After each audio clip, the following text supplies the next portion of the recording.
So I don't usually talk about products or hobbies or anything like that. Shut the hell up, honey. But I recently got into RC. I've been into RCs, but I recently got this, the Traxxas Bandit, the 2022 edition, and I haven't really done a whole lot of modifications. New tires because the car got hit by a car like an hour and a half after I got it, so I got matching tires and rims. It comes stock with like these big black two-tones that's like kind of solid, almost like truck tires versus buggy rims. This is more like a car rim, but it is like the original stock rim for the Traxxas Bandit, like the ones you get that don't have the headlights. Uh, I did cut my spoiler back because air hits it and it could be slowing it down a little bit. Try to do some small modification, get what I can out of the stock pinion ring, like the pinion gear. See if maybe I could boost it up a little bit without having to do a whole lot of work on it, like changing it to the speed pinion, because I don't know how that's going to react on gravel. They say it's okay, it's fine on off-road, but also at the same time you don't really know. So just little small things to kind of just see what I can do with it, you know, stock out the box. But it does like 25 already out of the box, so it's rated for 35, but that's probably when you put the speed pinion. Or if you can figure out something I haven't yet, if someone else can figure this out, there's 3 modes that this car has. If anyone does RCs and they're watching this, you have a sport mode, a training mode, and then a racing mode, which kills the reverse.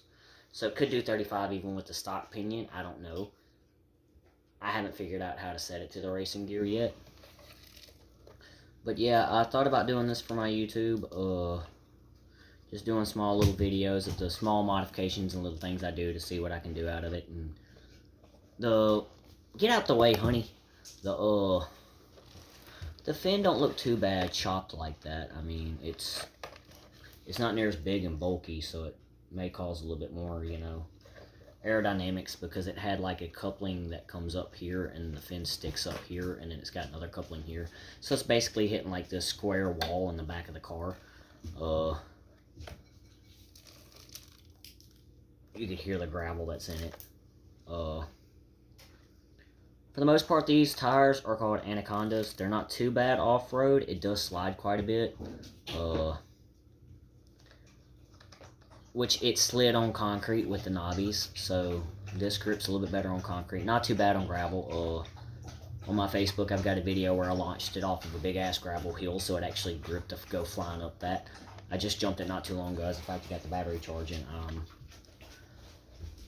I ran it earlier, and it didn't run too bad, but a little bit of wind, so maybe with the cutback fender and the wind going, it won't be too bad. Maybe it'll, you know, it won't catch near as hard on the wind when it comes through or anything like that. And plus, maybe it'll, like I said, it'll speed it up, less wind hitting the back of it, you know, it just kind of just goes straight through. So I'm trying little things like adjusting the wind resistance, and I'm eventually going to try and cut these little so-called vents out and put a piece of screen behind it and glue it in. Maybe something that'll allow air to get underneath the body to try to cool the battery, you know. It's just a little project, but I know there's going to be a lot of people that go, well, it's a Bandit and it's Traxxas, because there's a lot better companies out there, but for the money I spent, you know, I can't really complain, and it is my first big one, and it comes straight out of the box where I can run it, so that's a plus. This model, I think, is like $230, where the regular model is like $129, I've looked at online, but they're basically the same. You just get the headlights. And something else that's cool is that the motor on Traxxas Bandits, the Titan motor, is fan cooled, so you don't really have to worry about the motor heating up too bad, but the battery does get pretty hot, which is why I'm going to try to do the ventilation. Anything I could do kind of just to mess with it like a regular car, get what I can out of it without doing a whole lot of, you know, spending money up and shit. So that's basically where I'm at. When the car hit it, it hit the back tire, and it was sturdy enough to live through that. Daggone, gravel's done ate those rims up. But, the car hit it, and luckily the axle piece here is just like a slip in and out axle, so when it hit it didn't break the axle or anything in the motor. It just broke this arm here, which I epoxied back, and a camber line, a camber stick, which was like $4, and I got a whole set, so if another one breaks, I could change the fronts and the rears.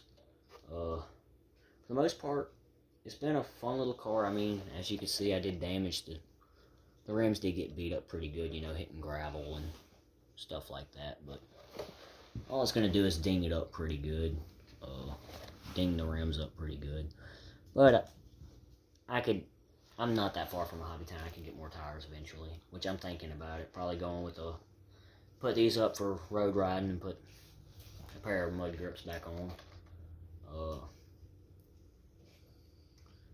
Eventually, I'll probably come back and do a video where I'm ripping this thing through the gravel across the road, but it is kind of cold and it is dark, so all you'll see is headlights probably. I mean, it takes off pretty fast. It accelerates pretty fast. It'll kick gravel. Like I said, I've been launching it off of like a 5-foot tall gravel hill, just big gravel hill. It's nothing but rocks, and it'll hit it and grip even with these tires and go straight to the top and jump like 4 or 5 feet, land, and it's got good shocks, as you can see, you know. Good rear shocks. All oil filled. I can modify those. I also have, the kit comes with little pieces where I can lock in the shocks, make them a little bit tougher to spring down. The camber lines have the camber sticks have 2 adjustments to work on front and back. So yeah, like I said, it's not a bad little car.